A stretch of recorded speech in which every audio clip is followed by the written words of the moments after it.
All right, so welcome to our webinar on getting started with Canvas. We thank you so much for being here and taking time out of your busy schedules to join us today. I want to go over a few things. If you're a participant here today, we have do not have given you access to your microphone, but you can ask any questions that you might have in the chat. We have multiple NCVPS staff members monitoring the chat. We're documenting every question, and there'll be multiple times during the presentation that we will stop to answer those questions that you have posed. Also, any questions that we do not get to will be added to our FAQ document that will be posted on our website. So please keep that in mind. Also, there will be a survey at the end of this presentation. If you would like CEU credits, make sure you complete that. But we also look forward to seeing your feedback as well. So with no further ado, I'm going to introduce our talented presenters today. And we have Sheila Patterson, who was the 2019 Burroughs Wellcome Fund Piedmont Triad Regional Teacher of the Year. She teaches social studies at South Stokes High School. We also have Ashley Bailey, was a charter school region teacher of the year in 2020, and she's a biology teacher at Roxborough Community School. Also, we have Austin Morris. He is a social studies teacher at Pinecrest High School. So further ado, I will turn it over to our presenters to get started with our presentation. Okay, good morning. Thank you, Brandon, for that fabulous introduction. I am Sheila Patterson, the 2019 Burroughs Wellcome Fund Piedmont Triad Regional Teacher of the Year. I have been teaching for about 23 years now, and so this, of course, is a first for us. One of the first things that I want to point out from what Brandon said is that you can see from our descriptions that none of us are Canvas gurus. That is not part of any of our introductions. What we are three teachers, classroom teachers who use Canvas on a regular basis, and we see the value in it, and especially as we're now all diving into online learning. This is just a wonderful platform that you can use for that remote learning. It is just one of many learning management platforms that can be used, but we feel like this is the best one to use and the easiest one to use. And so that is why we volunteered to do this for you today. And again, we're not gurus. We're just classroom teachers who are hoping to help you learn a little bit more about Canvas. This is Canvas 101. This is just really the intro course. And then let me just go ahead and say, as Brandon said, this is being recorded so you can go back and access it. In addition, Canvas has wonderful tutorial videos out there, and there's a link on the last slide of this presentation that will help you, but their videos are wonderful, and you will be able to, you can access those pretty easily. But we hope to just give you a couple of steps to get started that you can actually use to get started today. Okay, so I'm going to go ahead and share my screen. Brandon, if you will let me share mine.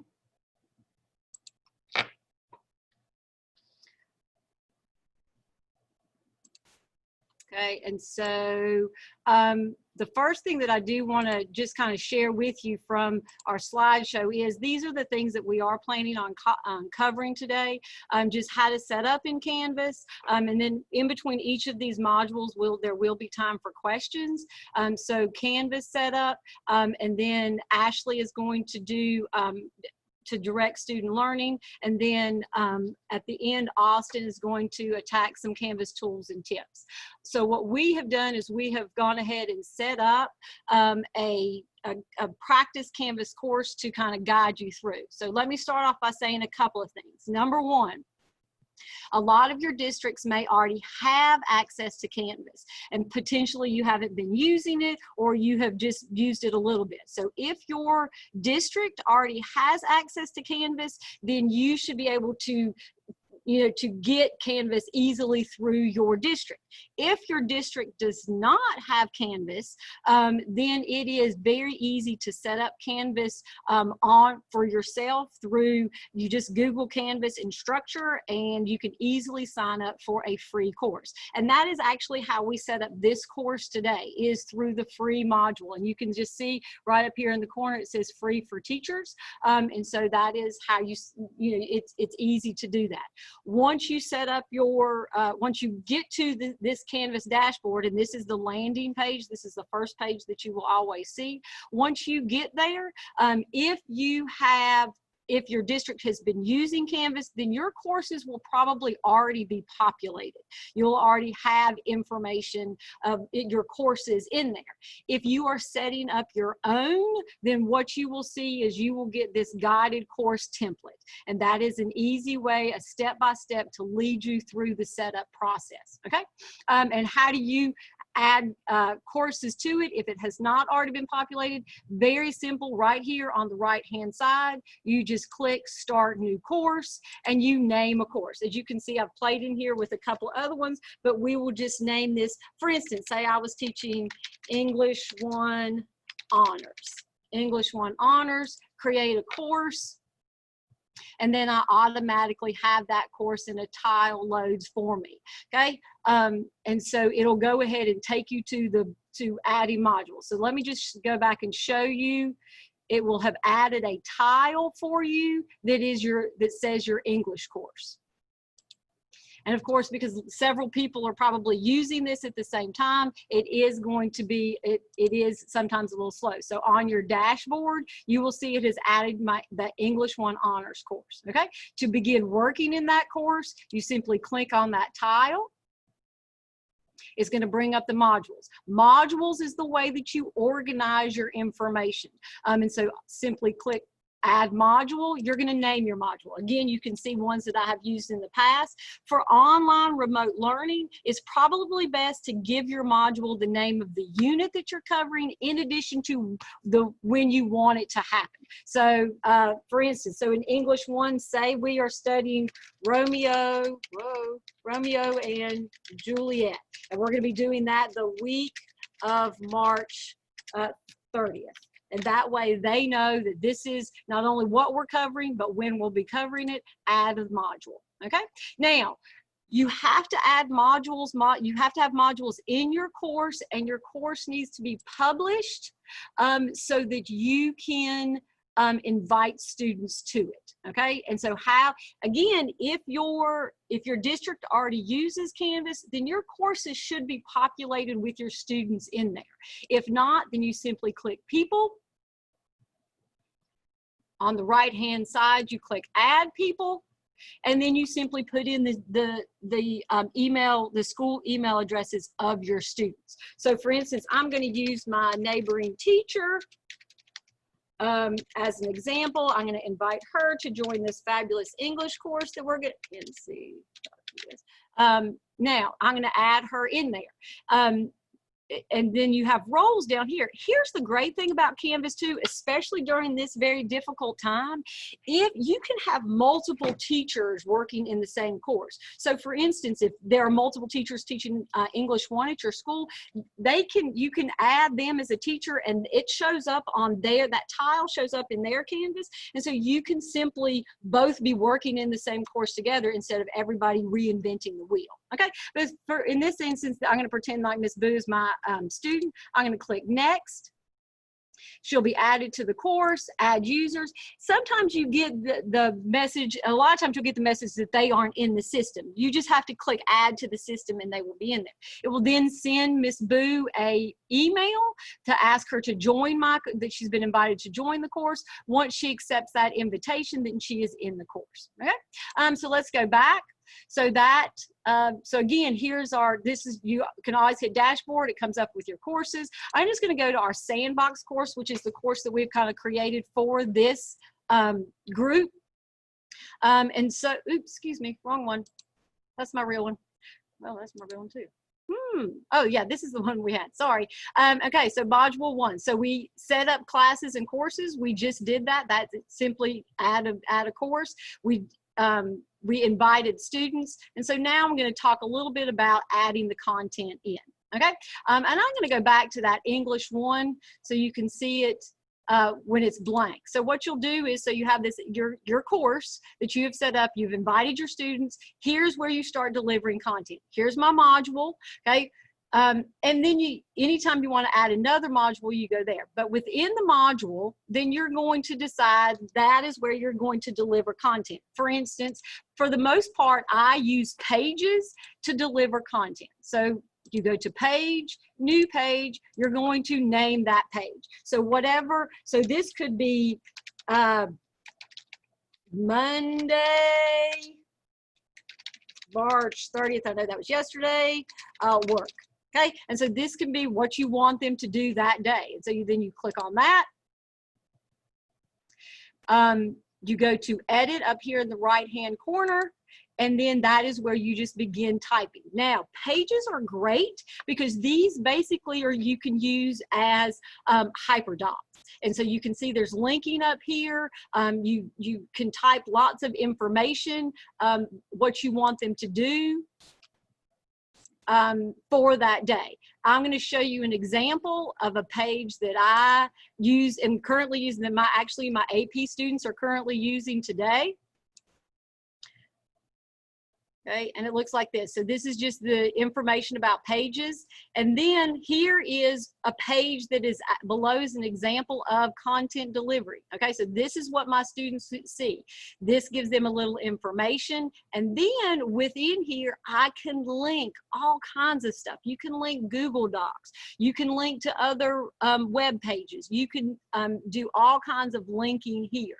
In addition, what is also great is in here, you can go ahead and embed things, okay? And so I have embedded a Padlet that the students are going to respond to right here within Canvas. So they don't ever have to leave Canvas to do that. So the link, you can link things. And again, that's very easily done. Edit. And then you just highlight whatever you want to link. For instance, here, link, and then you just click in you insert your link. Okay, so it's very easy to do. Please make sure you always save. And then the other important thing is that you have to publish your pages so that your students can see them, okay?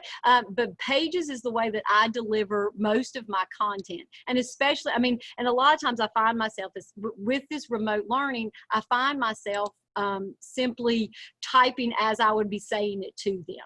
If you do want to embed videos, which is fabulous, and I'll be honest, that was the part that really sold me on Canvas.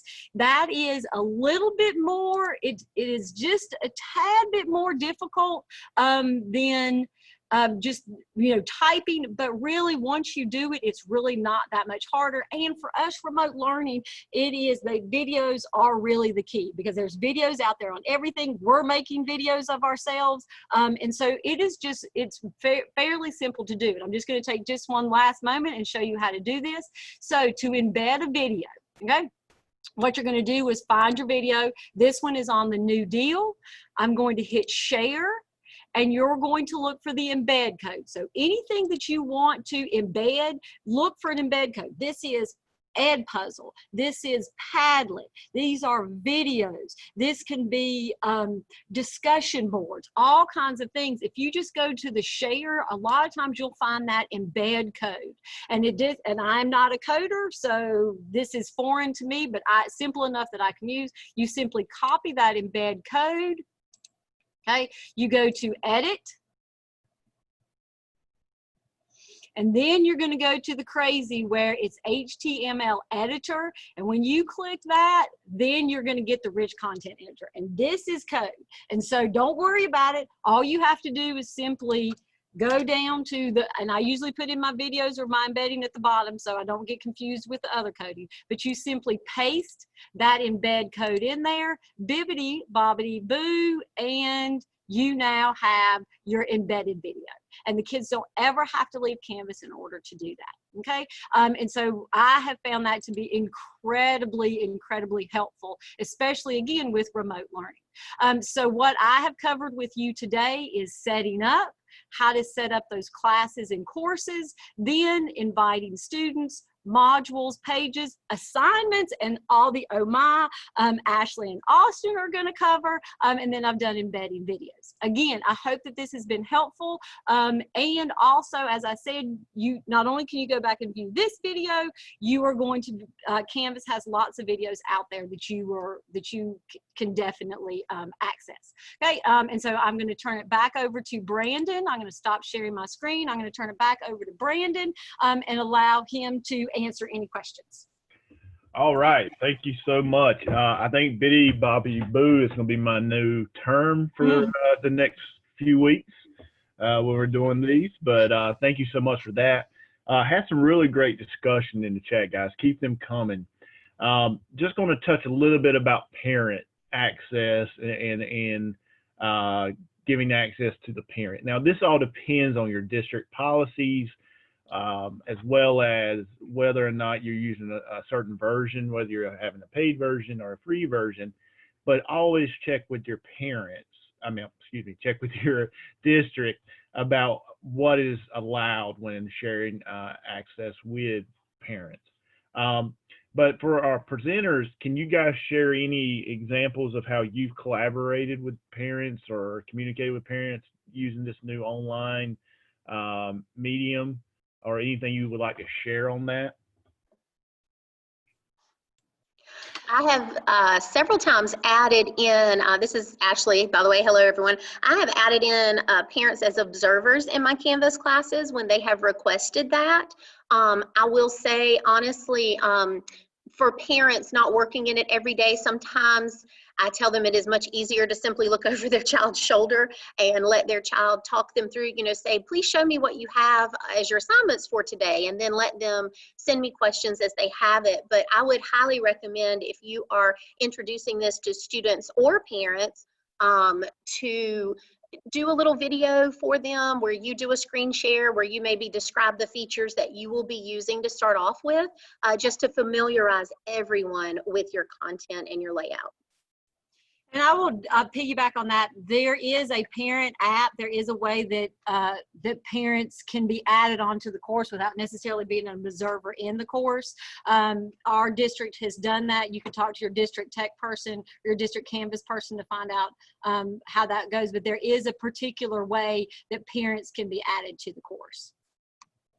Yeah, great feedback there, guys. I really like the idea, the simplistic idea of just encouraging the parents to let their students walk them through what they're actually doing in the class and show them. I think that's a great opportunity there that we probably should be taking advantage of, because you definitely don't want to become a help desk for parents trying to get access. And as always, disclaimer that we will always share, always check with your district on specific policies and guidance on anything you do in your Canvas course. We want to make sure you're in compliance with what they're requesting, okay? Keep those questions coming. Again, we're documenting every one of them. We're following you in the chat. We have colleagues who are jumping in and answering questions on the fly, but we're documenting every question and putting those on FAQ, and we'll have another Q&A session here in just a little bit. All right, so I will turn it over to our next presenter. Hey everyone, thank you, Brandon. This is Ashley Bailey, and I'm coming to you from Roxborough Community School, and I'm glad to be here with you today. And Sheila has already shown you how to do some great things to set up your Canvas course, so I'm going to start sharing my screen so that I can show you some additional things that may be helpful to you, especially as we transition to this time of distance learning. Sheila mentioned that many times we can use Canvas, as far as your modules go, as a unit, and that's normally how I do it as well. But as she mentioned, it is super helpful now for your students, especially if this is new to them and you, to organize it perhaps by the week. And so that's how I've definitely transitioned to doing it now, as my students are doing all this from home. One tool that can be helpful for you, and I'm showing you my module 2 that I set up here, is to give them a little more direction as to how you want them to complete the tasks that you have given them.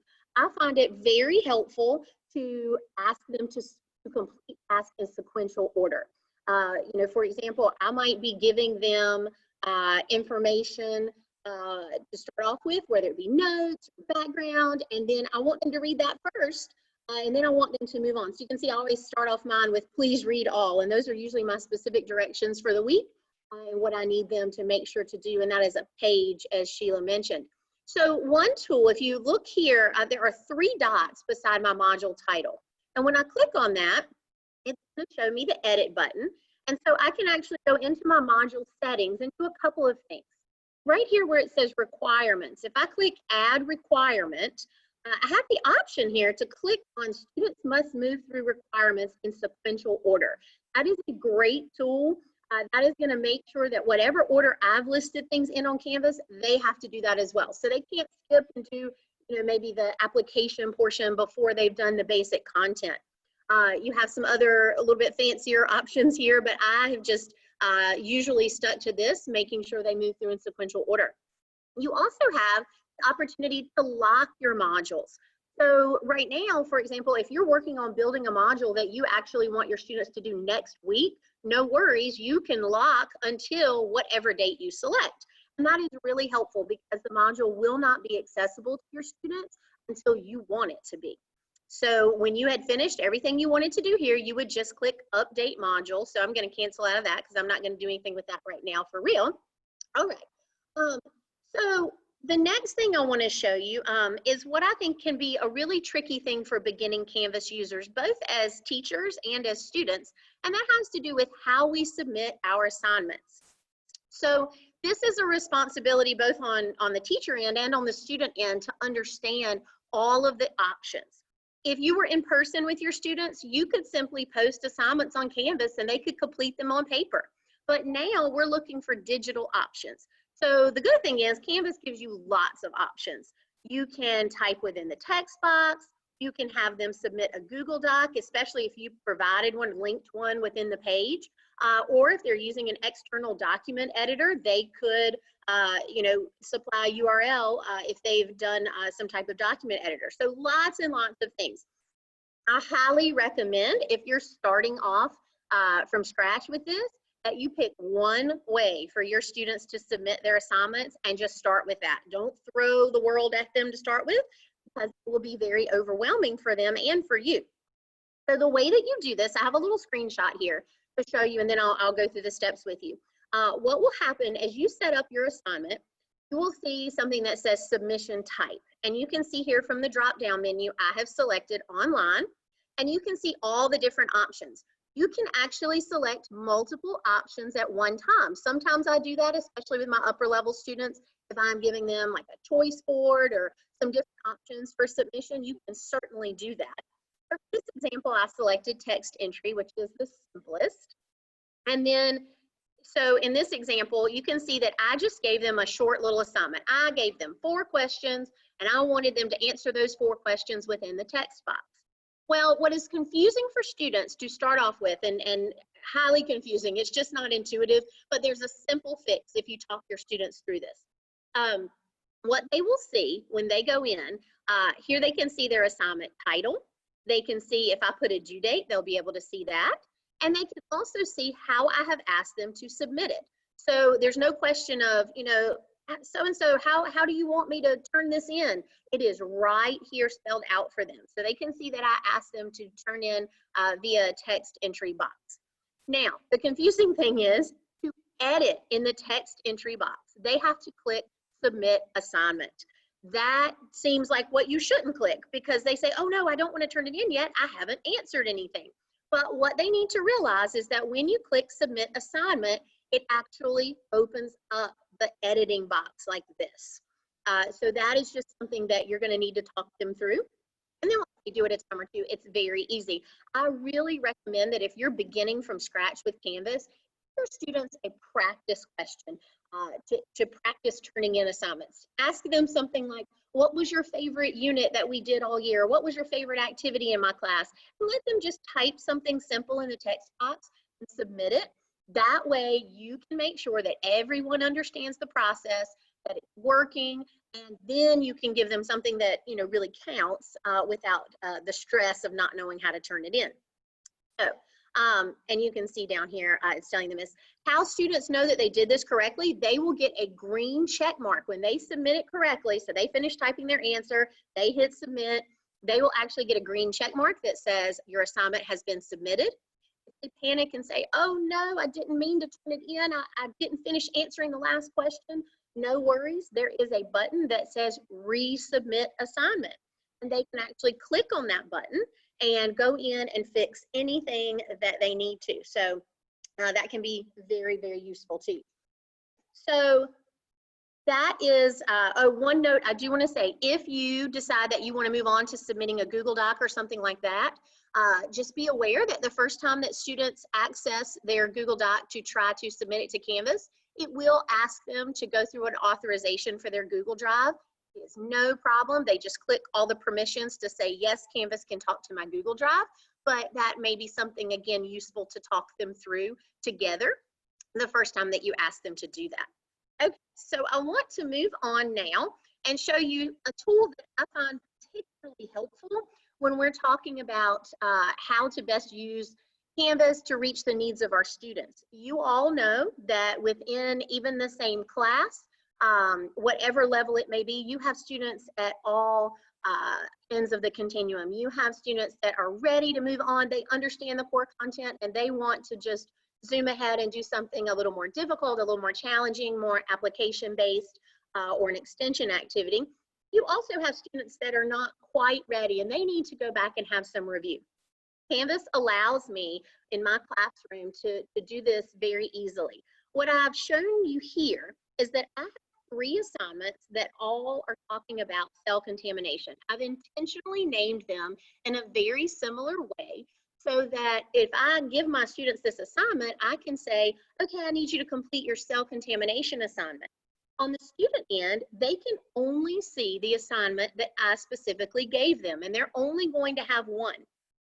On my end, I can see all 3 that I have here. So what I'm going to be able to do, I'm going to go into this and show you how to do this. So if I say, you know what, I don't want to assign this to everyone. I just want to assign this to a few students that are ready to move on to this. When you click the assign button, you are going to see that it defaults to everyone. And most of the time, that's what I would do. I'm going to give this assignment to everyone. But in this case, you don't want to do that. So you're going to X out of that, and you are going to type in the name of the student that you want. And when you do that, auto-populate, so you only have to start typing in the student's name and it'll pop up. You can select it. It's very fast. When you're ready to move on, you're gonna save this, and you're gonna get a warning, and I'll show you this in a second. It's gonna tell you, no, you didn't assign this to everyone, and that's how you know you did it right. So let me show you this in real time. So I'm gonna click the edit button here, and I have my assignment all ready to go. You can see here that I can select the things that we previously discussed. I can say how I want students to submit it. And if I scroll on down, I see where it says assign to everyone, but I want that to go away because I don't want to assign this to everyone. I start typing a name, it's going to pop up. I start typing another name, it pops up. And these are teachers, by the way, not students. Teachers have volunteered to help us out. So I'm going to populate the names there, and I say, okay, that looks great. Those are the 3 students I want to do this. Save. Here's my warning, and I say, yes, that's okay. That's what I intended to do, and I'm done with that. And I can see if I want to double check myself, I can see that it is only 3 students here. So that's just a great way that you can differentiate within your classroom. I found that tool to be very helpful, whether we are all together in the class or doing distance learning. The last bit that I want to talk about here for you is going to segue into Austin's 3rd part here, and it is looking at quizzes. So over here, you see on the left-hand side of your menu here, I can click the quizzes button, and Austin's going to go into some great details for you about these quizzes and how you can really use them to get some grading done for you. But I just want to show you basically how you go into this. So I click quiz button, and notice that I have 2 tabs here. So I have some details, and then I have a question tab. So I can name my quiz. So maybe we're going to have a plant quiz since I'm a biology teacher. And I can give my students instructions here if I like. If I look down here, I also have lots of choices for how I want to design this quiz. Do you want it to be for practice? Do you want it to be something where they only get one attempt? Do you want them to see the right answers? Do you want to ever release the answers? Canvas gives you all the options, and you can see here, sometimes I find it useful to release the answers, you know, at a later date before their test, if I want them to review their mistakes or something like that. I like this shuffle answers button as well. I very often use the require an access code. So I can just type a password in the box here, and then my students will not be able to access this quiz unless I have given them the access code. So that is also very helpful. You can even give you know, different access codes to your different sections. So down here you can see I can assign it to whoever I need to. I can make it available at a future date. So again, if you're designing your quiz today and you don't want to give it for 2 weeks, no problem. You can make sure it's not available yet. And once you're ready, you come up here to the question tab and you can add questions plus new question. I'm going to click that. And from the drop-down menu, I have the option to select lots and lots of different types of questions, whatever you like. Austin's going to talk a little bit about some things that have a definitive answer in a little bit. So I'll mention if you want to do an open-ended question, I can click essay question. I can type my question here, and then the students will have a text box on their end where they can type their answer. When I am finished and the question looks like what I want it to, you also have the option to add images and things like that into your question if need be. I can adjust the point value up here, and then I'm just going to click update question to save it when I'm ready. And then here you can add another question and so forth and so on until you're ready. As Sheila mentioned, it's always very important to click the save button. So if you're ready to publish it, you can. You just want to save it and come back to it later, you have that option as well. Okay. And I don't want to save any of that, so I'm not going to worry about clicking those buttons. And I'm going to come back to the home page. 2 things I want to mention as I'm wrapping up today. I want to tell you that there is a button over here called Student View, which you may find very helpful. Student View lets you go in with the eyes of a student and see what things look like from their end. I have found this to be very helpful, especially when I was learning Canvas and I wanted to make sure that I was doing it right. And instead of having to grab a student and say, hey, can I see your computer, which would be difficult to do right now when we're all at home, you can go in through a student view. That is also really helpful if you want to do a little video to show them what things are going to look like on their end. I like that a lot. No, you may be listening and some of you might be feeling overwhelmed if you've never done Canvas before and you're thinking, oh my goodness, how am I going to learn all these things? Or some of you might be saying, oh, I can't wait to dive in. I'm going to do all these things they just showed me today. And that is wonderful, and I understand both sides of that, but I want to share the best advice I received from teachers as I learned Canvas.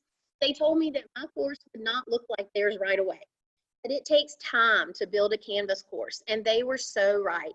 The beautiful thing about Canvas is that whatever you work on now, you can continue to add to later. My Canvas courses, I feel like I have been adding to over several years.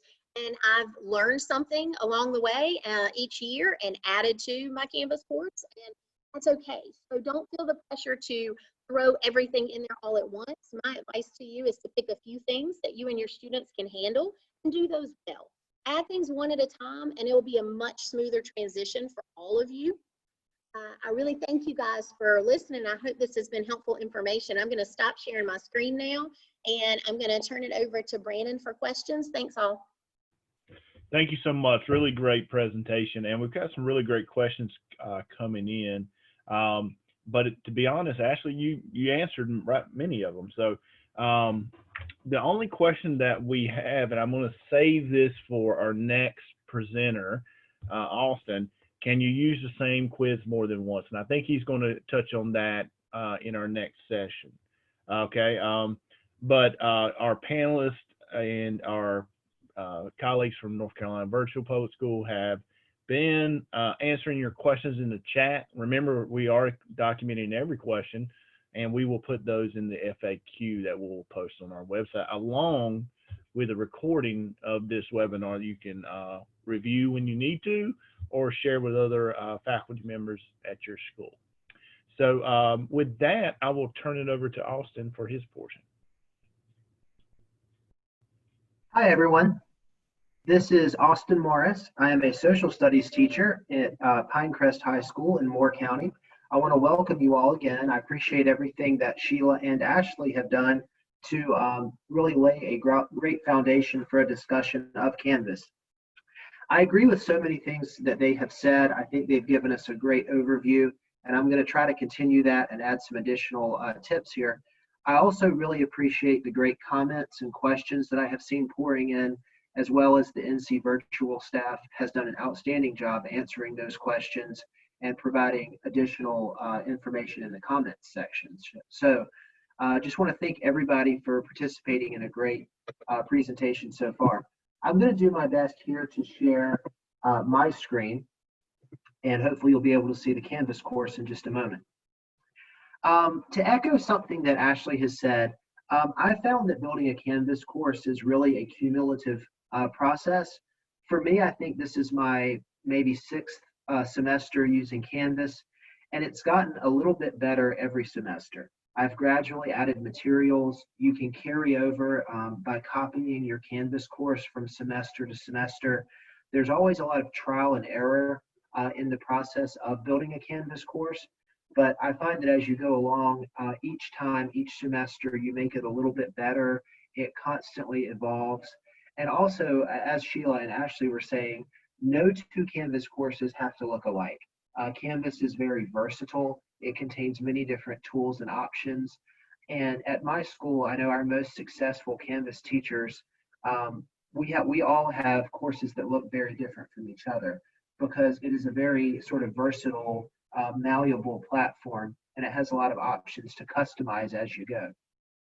For example, if you want to set your module pages as your home page like we've done, that is one option. But I'll actually go to my first page here.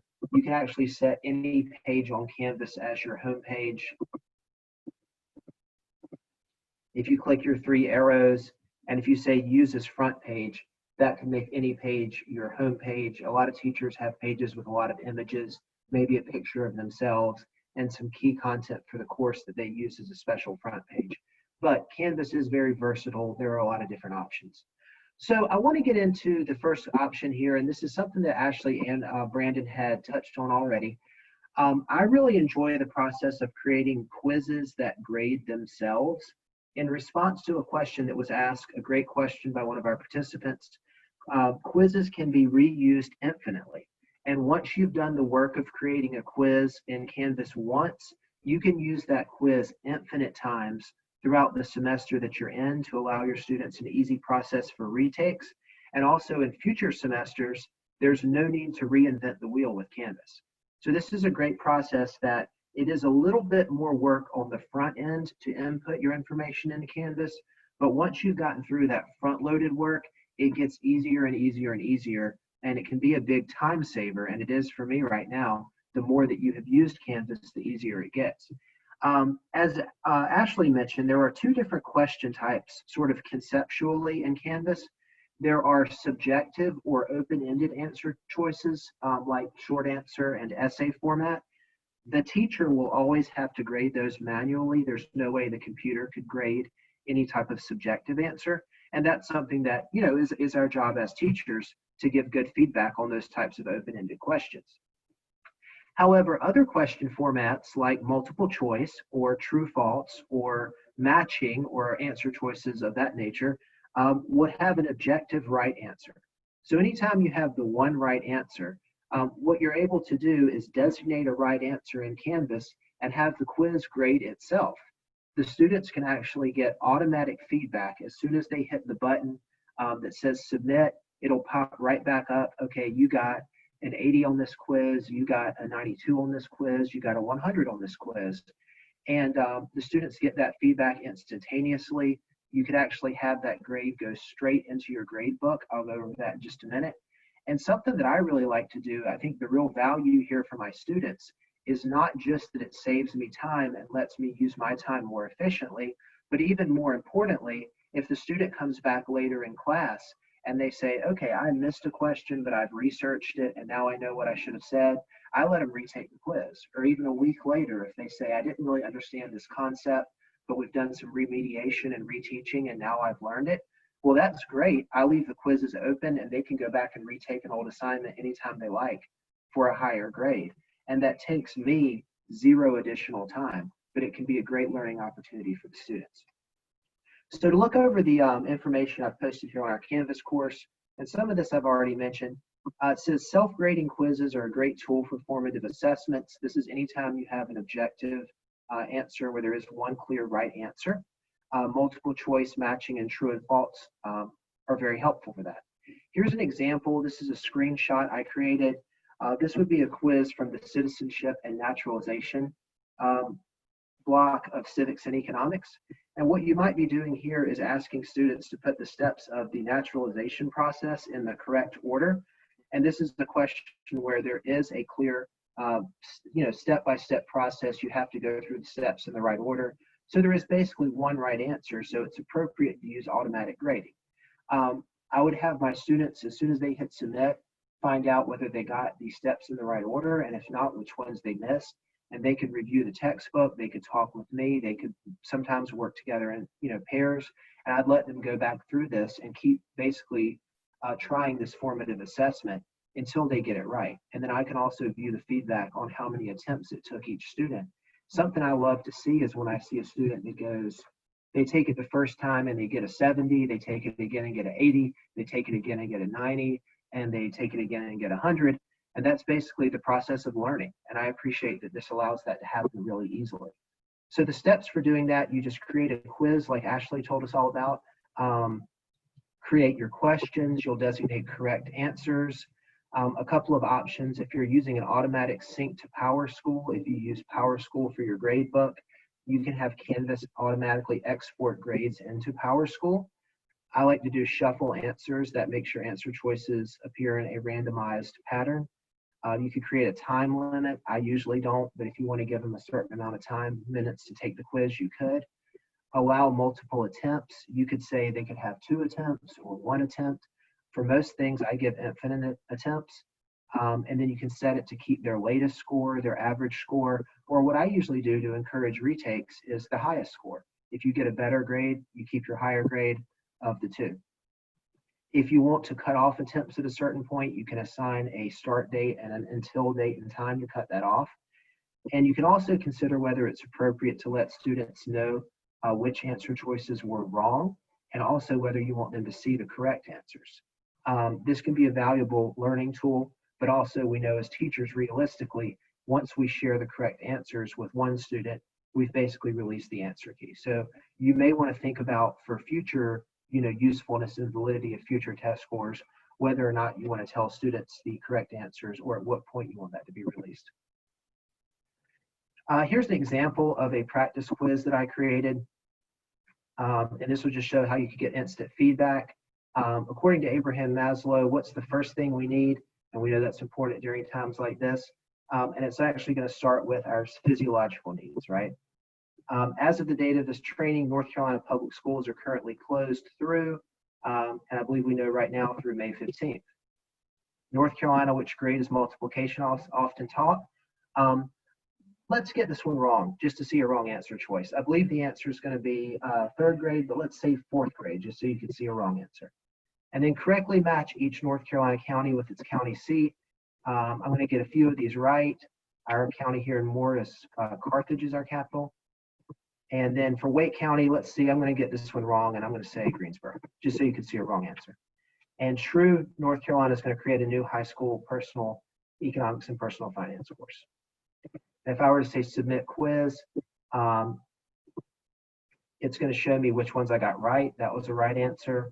Right answer. Here we intentionally got the wrong answer. I had this show wrong answers, but not show the correct answer because I would want them to retake it instead of me just giving them the answer. I want them to put thought into it. And here you can see we got 3 out of 4 right because of course I missed that the capital of Wake would have been Raleigh. And the students would get their score right away. If they didn't like their score, they could take it again. And you have a lot of versatility. So moving into the next feature, we're going to discuss using SpeedGrader. SpeedGrader is your grading page in Canvas. This could be used for essays, for short answers. This could be used for any type of answers or even mixed answer choices. If you have some multiple choice, you'll get those machine graded for you. And then you would just go in here and manually grade any free response or short answer questions you have. Here you just give the grade you want the student to get. You could write comments here. This would just be shared with the students, so you could give them feedback or tips for improvement. And when you're done, you'll click submit. That grade could automatically post in Canvas. If you have your Canvas set up to share with PowerSchool, it could automatically take that grade into PowerSchool, and it will be shared with the student where they'll individually see their comments and their grade. And this is a paperless process, which is great. So once you've gone through a quiz, as we said, you'll pull up SpeedGrader. There's a drop-down box right here where you choose the student name. You'll be able to see when they submitted their response, when they submitted their quiz or test, how many attempts they've made. You can go back and actually look at every attempt separately if you want to see progress. And once you're finished, you'll click to submit the score, and it'll post the score for you, which is a great tool. Canvas discussions. So this is kind of changing gears. This is an additional tool that Canvas has available. Canvas discussions are a great, really user-friendly, fairly traditional discussion board feature, very easy to set up, and it allows you and your students to have asynchronous class discussions during remote learning. I use this in my own classes right now during remote learning, and I've really liked it because it might allow two students to have a fairly rich discussion of concepts in the course, even if one of them only has internet access in the morning, the other only has internet access in the afternoon, say, they can still carry on a conversation via the discussion board. Like a lot of things in Canvas, this is very versatile, and you have a lot of choices for how you set this up. I'm doing weekly discussions, and I require students to have a dialogue with each other and to respond a certain number of times to each other's posts. The way to create a discussion in the Canvas is you log into Canvas, you click discussions on the left side of your screen, that's up here. And I'll also just mention briefly in passing, you could customize which of these options on the left-hand menu are visible to your students. Because these are a lot of choices, sometimes to simplify it, I will turn off most of these for my students and only let them see 3 or 4 things over here, maybe home, quizzes, discussions, and assignment grades or something like that. And that really simplifies the menu for them.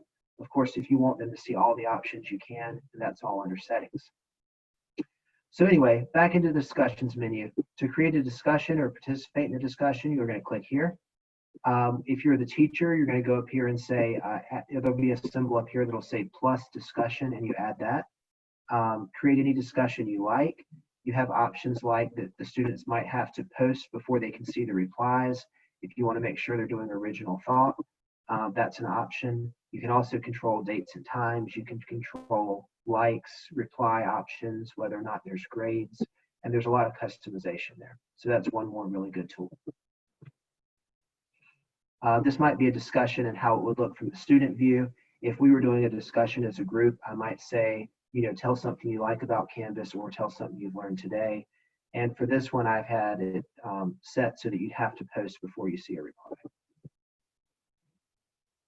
So this last tip is one that is something that is popular for me, and this is one of my sort of most requested tips. This is maybe more advanced and is definitely optional. I really like the Google Calendar functionality, but then I also really like Canvas for a lot of reasons that we've discussed today. So what I actually do is, if we think back to what Sheila told us about how to embed into our Canvas courses, I embed a Google Calendar. And it looks like this. This is a screenshot from my own Canvas page. And you can see everything here is Canvas, except this box is a Google Calendar. The reason I like that is that there's some really good functionality in the Google Calendar. It's very user-friendly, and it's very easy for me to update. Usually any internet device I'm on, I'm logged into Google, and it's just 1 or 2 clicks to open a Google Calendar, and I could change, these are my daily instructions for each day, and I can easily modify those just by going into Google Calendar with 1 or 2 clicks without having to log all the way into Canvas to make changes on my site. So this is just a kind of an advanced tool, maybe a shortcut that I use. And I have written here how I do that, just so you know. You log into Google, you create a Google Calendar, maybe a new Google Calendar. Of course, don't put any confidential student information on it. It'll be publicly shared. My suggestion to make this user-friendly for students and parents, because you might also want to share this Google Calendar with parents. Again, no confidential student information. Under access permissions, you could turn this on to make available to public, assuming there's nothing private or confidential on there. Mine is just daily assignments and due dates that I would like to share with really as many people as possible. So I make it available to public, and that's not for my Canvas course, that's only for the Google Calendar feature, just to make sure it's accessible. Still logged into Google at this point. Under calendar settings, you scroll down to integrate calendar, find where you customize your embed code. This is just like similar to the process of getting an embed code for a video like Sheila talked about earlier. This gives you lots of options for how you can adjust your Google Calendar for how you want it to look in Canvas. You can adjust size, color, default view, borders, many other options. And you can see right away how your Google Calendar is going to look on your Canvas page. I kind of like this view of assignments in sequential order, but you could also set it up to look like a traditional calendar if you wanted to. And once you get what you the look you're looking for, you copy the embed code. You go through the same process that Sheila talked about earlier. You copy and paste the embed code into the HTML editor view of your Canvas page on the page you want to be your home page. And you could do this with a little bit of trial and error. It doesn't change the assignment due dates or anything for Canvas, but it allows you to post announcements really quickly. This is how I use it again on my Canvas page. When the students click on any one date, it pulls up all of the assignments and what I'd like them to do for the day. These would be one of my daily assignments for my civics and economics course. A really neat thing for this too is if students ever miss a day, it's really a one-stop shop. You tell them to come straight to the Google Calendar on Canvas to check in and read about what the instructions were for the day. And usually that's really helpful to the students, and they usually gives them all the information they need to make up assignments. All right, well, I know that's a lot of information, and I appreciate everyone being attentive. I'm going to try to stop my screen sharing at this point, and I'm going to see if we can turn this back over to Brandon for any questions that you may have. So thank you all for participating, and I think we do have a few minutes for questions now. Yes, thank you so much. I really enjoyed all three presentations, and we've been monitoring the chat, and I think it's been overwhelming the happiness and the number of questions that have been coming in. Couple things, guys. So you're posting a lot of great questions, but some of these are primarily just questions you need to ask your district. One question around whether or not if grades can be imported into PowerSchool. That is primarily, the capability would have to be based on your district and whether or not they have added that functionality. More likely, if you're using the free course, that's free Canvas product, then that would not be an option. So keep up with that. There is also a question about attendance. There is an attendance tool that can be added to your classroom if you're using a paid version that the district is paying for, but your district admin would have to do that. So make sure you check with your district to see if that option is available. We've answered primarily all the questions in there about conferencing, but I do have a couple of questions for the committee. One question is where do you find the embed code for Google Calendar? I think Austin would probably be the best one to answer that. Yeah, I'd be happy to answer that. So you find that you'll need to be logged into your Google account first. You'll create a new calendar in Google. And then when you go to the settings for that calendar, one of your options, I think the heading for the tab is Integrate Calendar. And if you scroll down towards the bottom of that menu, there's a little subheading Embed Code. And right there, you get to customize the appearance of your calendar, and then it'll give you a custom code that you will copy and paste out of the Google Calendar program and into your Canvas program in another window. Yeah. Okay. Thank you for that. And so I think what we're really looking forward to is next steps. Where do we go from here? And I think we have a slide on that that I will, if you want me to share it, or I'll allow one of you to share it. I'll share. Okay. Thank you, Phil. So just a basic task list of, what you would do, step by step. And again, the best point that both Ashley and Austin made is this is definitely a learning process. Start small. Don't get yourself overwhelmed. If there's a certain feature that you saw us talk about today, for instance, modules are a have-to, pages are a good way to deliver content, but then assignments and quizzes, if you wanted to just pick one of those, or if you wanted to just do the embed your Google Calendar as a way to connect to your your other information, that would be great. But first of all, you have to find out if your school already subscribes to Canvas, or if you're going to need to set up the free course, and then just start building your course. Again, take it a little at a time. Use not only this video, but the videos that you can also get from Canvas. And here is, I just put in the link there, but of course you can Google Canvas tutorial videos, and you'll be able to find lots of those. And we didn't even begin to scratch the surface of what Canvas can do. There are lots of different parts, but the biggest thing is don't get overwhelmed. And through Canvas, you can probably already use a lot of the content delivery things that you already have. For instance, if you have lots of your activities in Google Docs, if you already have some videos saved, you are going to be able to use all of those and put those into your Canvas platform. Again, Canvas is just a way for students to be able to get all of their information right there at one place. And so really from here it is just start building that course a little at a time, and add on as you feel comfortable.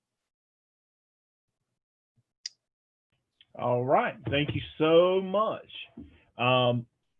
So that really ends the questions from our chat. I want to thank everyone for attending, and especially our presenters for volunteering and taking the time that you have to present today. I want to remind everyone about the survey that will be distributed.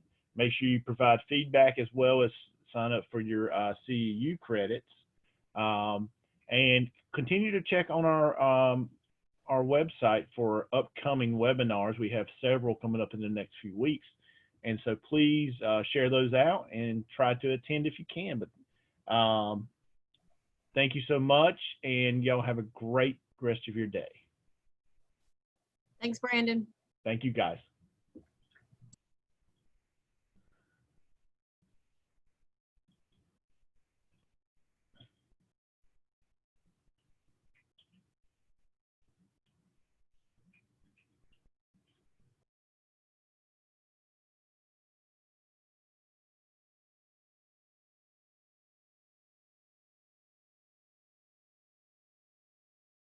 Link to the survey is in the chat, and your CEU credits will be emailed to the email you used to register.